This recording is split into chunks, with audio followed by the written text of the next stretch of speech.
সরকারি সামগ্রী যাচ্ছে কোথায় এবং কেনই বা শুধুমাত্র চাল পেয়ে বঞ্চিত থাকতে হচ্ছে গ্রামবাসীদের কিংবা গ্রাহকদের? এই প্রশ্নগুলির মুখাপেক্ষী হয়ে এবার রীতিমতো ক্ষোভে পড়ছেন ত্রিপুরার কাঞ্চনপুর মহকুমার শান্তিপুর এডিসি ভিলেজের বাসিন্দারা।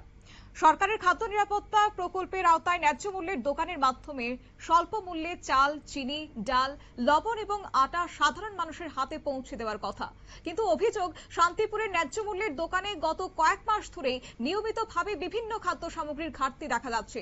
এলাকাবাসীদের দাবি, চলতি মে মাসে পরিস্থিতি আরো উদ্বেগজনক হয়ে উঠেছে, কারণ এই মাসে গ্রাহকদের শুধুমাত্রই চাল দেওয়া হয়েছে, চিনি, ডাল কিংবা লবণ, অন্যদিকে আটার মতো অত্যাবশ্যকীয় খাদ্য সামগ্রী একেবারেই পাওয়া যায়নি বলে অভিযোগ। ফলে নিম্ন আয়ের পরিবারগুলিকে বাধ্য হয়ে বাজার থেকে অতিরিক্ত দামে এইসব পণ্য কিনতে হচ্ছে।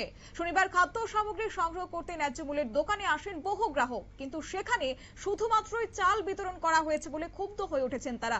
গ্রামবাসীরা ডিলার মনির সব চাকমার কাছে অন্যান্য খাদ্য সামগ্রীর বিষয়ে জানতে চাইলে তিনি নাকি জানান খাদ্য দপ্তর থেকে শুধুমাত্রই চাল সরবরাহ করা হচ্ছে। শুনুন তবে গ্রাহকদের প্রতিক্রিয়া। এই মাসের প্রথমে আগে গেছিলাম শান্তিপুর, আমরা তো রেশনে ইসলাম আইয়া শুধুমাত্র চাল পাইছি।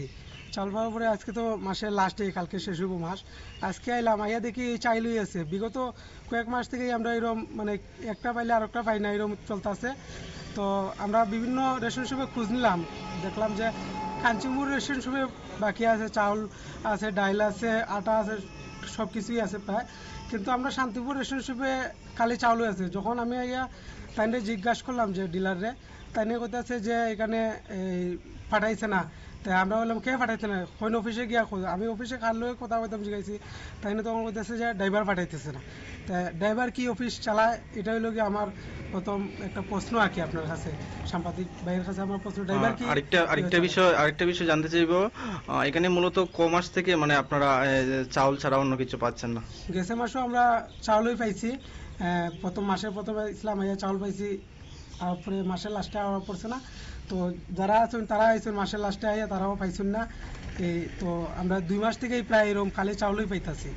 আচ্ছা, বিষয়টা কি ফুড ডিপার্টমেন্টের যে কর্তৃপক্ষ রয়েছে তাদের সাথে কি আপনারা যোগাযোগ করেছিলেন এই বিষয়ে? না, এই বিষয়ে যোগাযোগ আমাদের হয়নি ওনাদের সাথে। আজকে তো অফিস বন্ধ, কালকেও বন্ধ। আমরা সোমবারে চেষ্টা করব ওনাদের সাথে যোগাযোগ করা।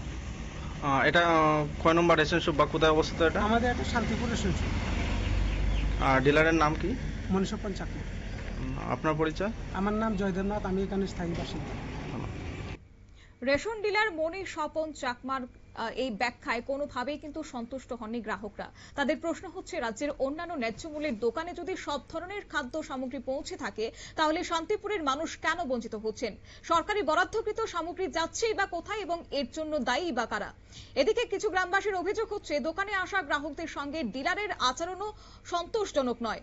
যদিও এই অভিযোগের সত্যতা এখনো পর্যন্ত বিচার করা হয়নি, তবে সমগ্র ঘটনায় কিন্তু ক্ষোভ প্রকাশ করেছে এলাকাবাসী। খাদ্য দপ্তরের কাছে অবিলম্বে নিরপেক্ষ তদন্তের দাবি জানিয়েছেন। তাদের বক্তব্য অনুযায়ী খাদ্য সামগ্রী সরবরাহে কোনো ধরনের অনিয়ম বা দুর্নীতি যদি হয়ে থাকে, তাহলে তা প্রকাশ্যে যেন আনা হয় এবং দোষীদের বিরুদ্ধে আইনগত যেন ব্যবস্থা গ্রহণ করা হয়। এখন দেখার বিষয় হচ্ছে প্রশাসন এক্ষেত্রে কোন রকমের ব্যবস্থা গ্রহণ করে কিনা কিংবা কার্যকরী পদক্ষেপ নেয় কিনা। নিয়ে নিচ্ছি ছোট্ট একটি বিজ্ঞাপন বিরতি, সঙ্গে থাকুন।